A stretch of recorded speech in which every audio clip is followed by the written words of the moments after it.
আসসালামু আলাইকুম রহমতুল্লাহ।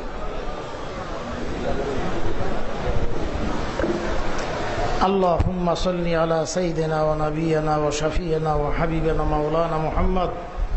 সবাই পড়েন সাল্লাল্লাহু আলাইহি ওয়া আলা আলিহি ওয়া আসহাবিহি ওয়া বারাকা ওয়া সাল্লাম। আলহাজ আব্দুর রশিদ মোল্লা সাহেবের সভাপতিত্বে সাদিপুর ইউনিয়ন মুজাহিদ কমিটি কর্তৃক আয়োজিত পঞ্চবিঘাট হাই স্কুল মাঠে আমাদের শায়েখ ও আকা পীর সাহেব চরমনাই মুফতি রেজাউল করিম সাহেবের শুভ আগমন উপলক্ষে এই পেক্কাদা বৃষ্টিবাদলের মধ্যে আল্লাহ যে আমাদের ধৈর্যের সাথে আল্লাহর অলিকে দুই নয়নে দেখার প্রাণ ভরে ইনার জবান থেকে কোরআন হাদিসের বাণী শ্রবণ করার তৌফিক দান করেছেন, এই জন্য সবাই বলি আলহামদুলিল্লাহ। বাইরে গরির কাটায় সময় কম, এরকম সময় একদিন এমনিও কম। আস্তে আস্তে বড় হইতেছি, 40, 50, 60 বছর হইতেছে, আসলে হায়াত কমতেছে, বাড়ে না, কমে। আমাদের সময়টা পিসা হুজুর হজের থেকে আসার তৃতীয় মাহফিলটা, হজ থেকে আসার তৃতীয় মাহফিল, 2 দিন বিশ্রামের পরে 2 দিন মাহফিল করছে, তৃতীয় দিনের মাহফিল আমাদের মাঝে আসছেন, সবাই বলে আলহামদুলিল্লাহ। বাইরে আলোচনা, হযরতজি শারীরিকভাবে যদিও অসুস্থ না, তারপরে একটু সুস্থতার জন্য আমরা দোয়া করি আল্লাহ ভালো রাখো। উনি 6:15টার মধ্যে আশা করি স্টেজে আসবেন, বাকিটুকু 19-20 কইতেন না আলহামদুলিল্লাহ। অন্যান্য বড় বড় পীর বুজুর্গরা ওয়াজ করে রাত্র 12টা বাজলে নারায় তাকবীর আল্লাহু আকবার কই এখন স্টেজ আনন্দ লাগে। পীর সাহেব চরমনাই তার সম্পূর্ণ বিপরীত, ব্যতিক্রম। ভাইরা, আল্লাহ পাকের কাছে যার সম্মান বেশি, যাকে আল্লাহ সম্মান দেয়, কারোর গদির মধ্যে বসাইয়া দেয়, কারোর জেলখানার মধ্যে ঢুকাইয়াও দেয়। সম্মানের মালিক কে? আল্লাহ বলেন উতুইজ্জু মান তাশাউ উতুযিল্লু মান তাশাউ বিয়াদিকাল খায়র ইন্নাকা আলা কুল্লি শাইইন কাদির। ইউসুফ আলাইহিস সালাতু ওয়াস সালামকে আল্লাহ পাক রব্বুল আলামিন জেলখানার মধ্যে ঢুকাইয়া বাদশাহী দান করছেন। জানা আছে না? জানা আছে না?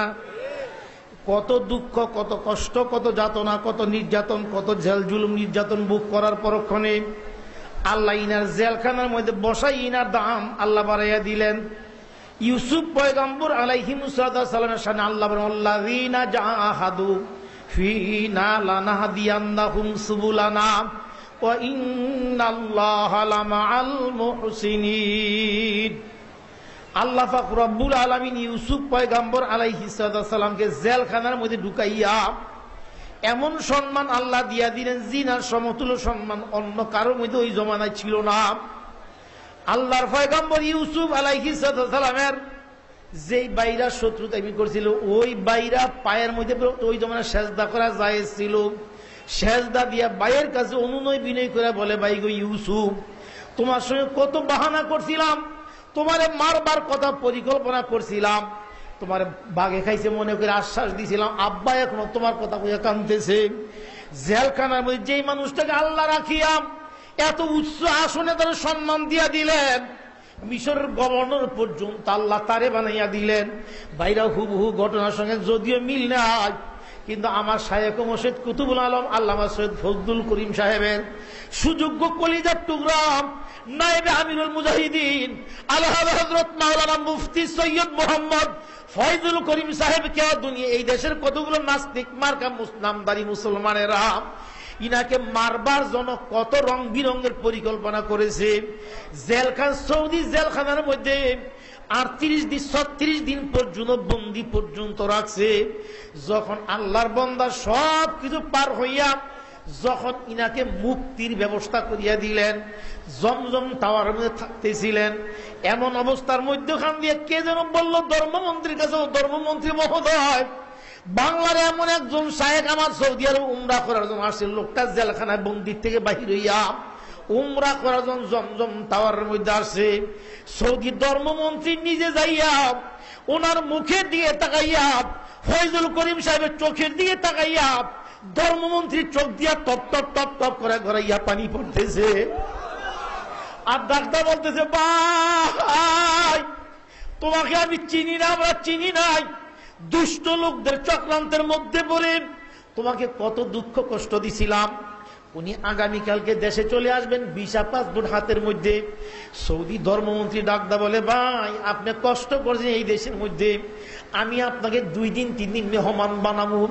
দুপুর সময় খানা পিনার পর করে শুইছে, একটু কাইলুলা করে ঘুম আসিয়া গিয়ে চোখের মধ্যে। এমন সময় তাকায় দেখে আব্বাস সৈয়দ ফজলুল করিম সাহেব আসিয়া মাথার মধ্যে হাত দিয়া ডাকদা, বাজার তুমি কি বিচলিত না, তুমি কি ক্লান্ত কিনা বলো। বলে আব্বা যান 36টা বছর মাস পর্যন্ত 36টা দিন পর্যন্ত জেলখানার মধ্যে রইলাম, মনে কোনো শান্তি নাই।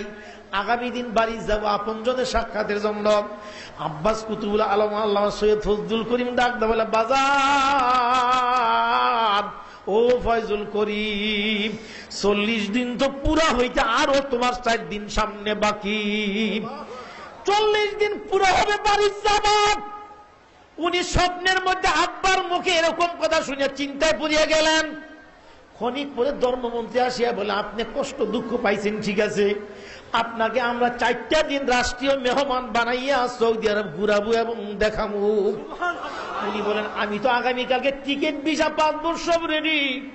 সৌদি ধর্মমন্ত্রীর টিকিটটা হাতের মধ্যে নিয়ে, পাসপোর্ট কান হাতের মধ্যে নিয়ে বলে, আপনার কোনো টিকিট পাসপোর্ট লাগতো না, শুধু আজকের জন্য না, যতদিন আল্লাহ আপনারা বাঁচায় রাখবো সৌদি আরব আসবেন, জীবনে কোনোদিন পাসপোর্ট আপনার লাগতো না, জীবনে কোনোদিন বিমানের টিকিট আপনার লাগতো না, আপনার জন্য পাসপোর্টের দরকার পড়তো না, আপনি আজীবন সৌদি আরবের মেহমান বনিয়া গেলেন। এই নেন একখান কার্ড দিয়ে দিন আপনার হাতের মধ্যে, এই কার্ডটা দিয়ে জনম্বরে আসবেন যাইবেন, আপনার জন্য কোনো বাধা নাই। আল্লাহ ইজ্জতের মালিক, কে মালিক জুড়ে কন।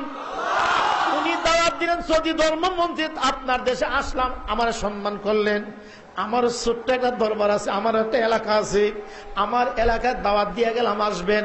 বাংলাদেশের মধ্যে ইনারা আসে না, আল্লাহর ফজলে ফাল্গুনের মাহফিল, চরমনের মাহফিলের মধ্যে সৌদির বিশিষ্ট বিশিষ্ট দামি দামি মেহমানরা আসিয়া বলিয়া গেছে, আমার সৌদি আরবের মধ্যে হজের মৌসুমে এহরামের কাপড় পরিলাম, হাজিরা সবাই মিলিয়া বলে লাব্বাইক আল্লাহুম্মা লাব্বাইক, লাব্বাইক আওয়াজের দ্বারা আকাশ বাতাস মুখরিত হইয়া যায়।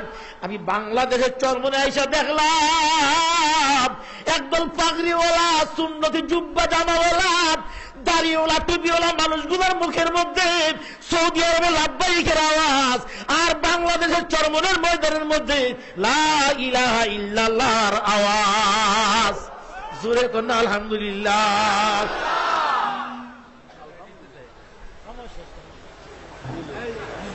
আব্দুল রাজ্জাক সাহেব